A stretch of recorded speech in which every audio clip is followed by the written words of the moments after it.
Alright, smooth brains, here's your first hurdle. Figuring out you're too weak to do this alone. And guess what? Don't drag things like a Neanderthal. If you're already confused, just stop. Call IKEA now and admit defeat. Or, watch this video. Look, actual grown-up humans can identify parts. This is your pop quiz. If you can't tell a bolt from a screw or count past 5, maybe go back to kindergarten. Seriously, if your box is missing something, you're the one who probably lost it. Okay, genius. Take the long flat piece, the slender vertical rods, and those chunky bolts. Push the rods in. No, not that way, the other way. Then, with the Allen key, the tool you'll probably lose, screw in those bolts. It's not rocket science, it's just basic whole meat screw. Did you manage that without hurting yourself? Impressive.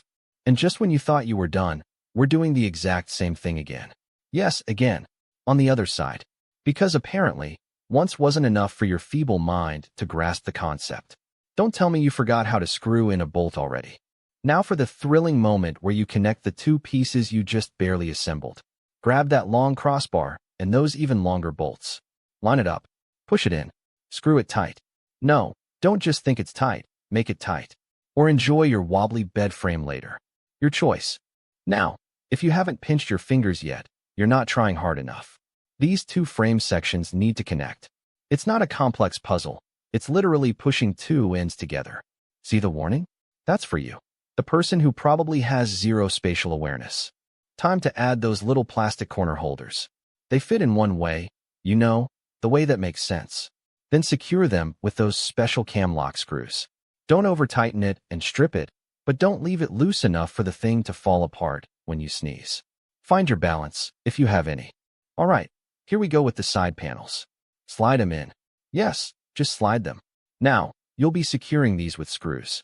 Pay attention to the screw types, different lengths for different spots. It's almost like IKEA thinks you can read numbers and match them. Don't disappoint me. Oh, look, more side panels. Surprise.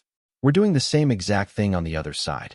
If you've messed up the first set, this is your chance to really cement your reputation as that person who can't build a bed. Or, learn from your mistakes. Unlikely, but one can hope. Now let's put some shoes on this bed frame. Take those plastic inserts, push them into the legs. Then, screw in the actual feet. Make sure they're even, unless you enjoy a bed that wobbles like a drunk giraffe. Honestly, this is probably the easiest part, so don't even think about messing it up. Next up, the center support beam. Yes, it's a couple of pieces you have to put together. Don't worry, it's not complex. Just make sure you connect them properly, and then attach those little support legs.